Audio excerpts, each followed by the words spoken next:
বাজারে বাজারে বাদাম কিনতে গেলে, বাদামওয়ালাদের কাছ থেকে বাদাম কিনতে গেলে 20 টাকার বাদাম চাইলে ইদানিং এই যে এতগুলো করে দেয়। এই যে 20 টাকার বাদাম যেন মানে 1 মিনিটও খাওয়া যাবে না এরকম পরিমাণে এই কয়টা বাদাম ইদানিং দেয় 20 টাকার বাদাম কিনতে গেলে।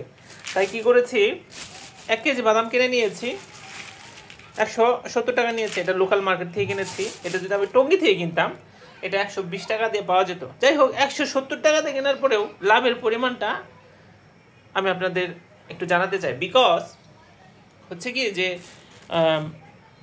এই যে 20 টাকা দিয়ে এতগুলো বাদাম দেয়, ঠিক আছে, 20 টাকা দিয়ে এতগুলো বাদাম দেয়, মাঝে মাঝে একটু বেশি দেয়, not that much big amount. Okay, এতগুলো 20 টাকা বাদাম, আর 10 টাকা বাদাম দিতেই চায় না, 10 টাকা বাদাম এতগুলো করে দেয়। তো ব্যাপারটা আমার কাছে পুরোপুরি বেআইনি লেগেছে। হ্যাঁ, বেআইনি লেগেছে। হ্যাঁ, সেটা আমি জিজ্ঞেস করেছিলাম একদিন যে হোয়াটস গোয়িং অন, মানে যিনি বাদাম বিক্রি করছেন, ভেজে ভেজে বিক্রি করছে, তো তারা জিজ্ঞেস করলাম যে এত কম দেন কেন আপনারা? হ্যাঁ, এত কম দেন কেন? ও বললো যে এই যে ভাজতে কষ্ট হয়, তারপরে খড়ি লাগে, হ্যাঁ না। হ্যাঁ, আমি ব্যাপারটা কনসিডার করেছি, কিন্তু আসলেই হ্যাঁ ওরা অনেক কষ্ট করে, আমি মানি সেটা, কিন্তু তারপরেও না ব্যাপারটা আমার কাছে পুরোপুরি মানে অনৈতিক লাগে আর কি। হ্যাঁ না, ঠিক আছে, বাদাম যারা বিক্রি করছে অনেক কষ্ট করছে, তাদের প্রতি আমি সহানুভূতিশীল, তারপরেও আমার কাছে অনৈতিক লাগে। কি আর করবো বলেন, কারণ 20 টাকার বাদাম এতগুলো দিলে কেমনটা লাগে। হ্যাঁ, তো কী করেছি, 1 কেজি বাদাম কিনে নিয়েছি। এবার দেখেন আমি ভাজবো, এই যে বাদামগুলো এই এতগুলো করে ভাজবো আমি, এই ভাজবো, এই আরেক,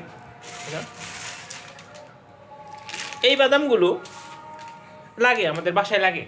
20 টাকার বাদাম তো জিন্দিগি তো হয়নি আমাদের বাসায়। 20 টাকার বাদাম কিনলে কারাগারি লেগে যায়, ঝগড়া লেগে যায়, হ্যান হাবিজাবি হয়ে যায়। তো এতগুলো করে বাদাম লাগে। এখন আপনাদের হিসাবটা বলি, এই বাদামটুকু যদি বাদামওয়ালার কাছে কিনতে যায়, it will take not less than 120 টাকা। 120 টাকা বাদাম আছে এখানে, একবারে চোখটা বন্ধ করে 50 টাকা 50 টাকা, এই যে 50 টাকা বাদাম, এই যে 50 টাকা বাদাম, আর 20 টাকা বাদাম, ঠিক আছে। আচ্ছা ঠিক আছে, 100 টাকা, 100 টাকার নিচে এই বাদামগুলো, ভাজা বাদাম তার পাবেন না। হ্যাঁ, তো দেখেন তাহলে লসের পরিমাণটা দেখেন। আপনি এই বাদামগুলো কিনতে আপনার লাগবে হচ্ছে কত, 100 টাকা, কিন্তু কিনতে গেলে 100 টাকা, কিন্তু এখানে যে বাদামটা দেওয়া হয়েছে, হ্যাঁ 170 টাকা করে কিনেছি, এই হিসাবে এই বাদামগুলোর দাম এখানে ম্যাক্স 20 টাকা, এর বেশি হবেই না। আমি এত মেপে বলছি না, কিন্তু একটা সম্যক ধারণা দিচ্ছি যে 20 টাকার উপরে এই বাদামগুলোর দাম হবে না। আমি যে কিনে এনেছি 170 টাকা করে, এটা আবার যদি আমি কিনতে যাই টঙ্গী থেকে, তাহলে দাম পড়ে যাবে 10 টাকা 15 টাকা এরকম।